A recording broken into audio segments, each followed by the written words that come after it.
I've started doing some research recently on the Tilburg Sustainability Monitor. So we're looking at sustainability, the issues of sustainability for people, planet and profit, the three P's as such in this area. And in order to understand policies that need to be incorporated into government policy, then we need to also understand what drives people into making decisions. Some research that I've been doing or have done over the last few years, and we've been looking at how people make decisions and how risk-taking is affected, and much more recently on emotions, how emotions affect risk-taking behaviour.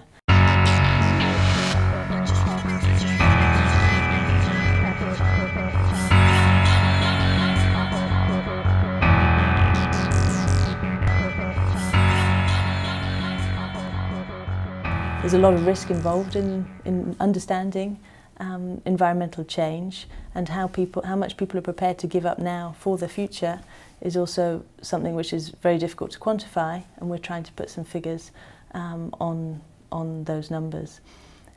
So within the centre we're looking at a monitor where we can see over a 6-month period how people's attitudes towards sustainability changes.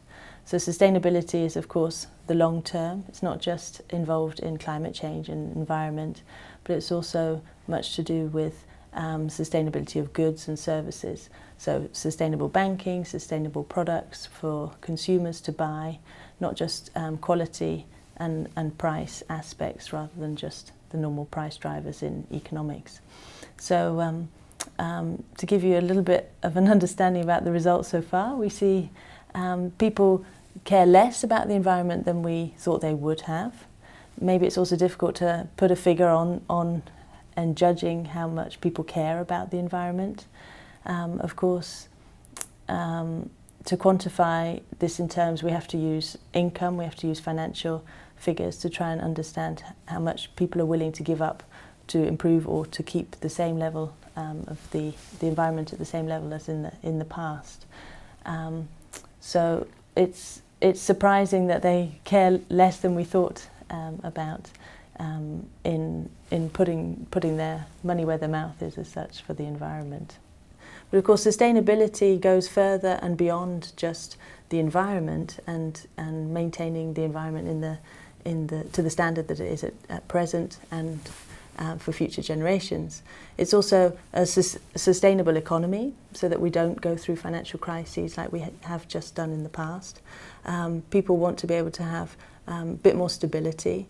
So there's various dimensions also involved around sustainability within economics. We can also look at currencies, we can also look at trade balances.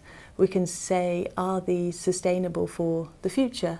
Is the current exchange rate imbalance with Asia, is that sustainable in the future? Also understanding about people and sustainability. We need to educate that people make decisions which are actually sustainable. So it's not just allowing consumers to buy products which are available through the current system, but also training and educating, and not only the consumers but also producers to produce products which people want to buy, which are sustainable. Another aspect is of course sustainable banking.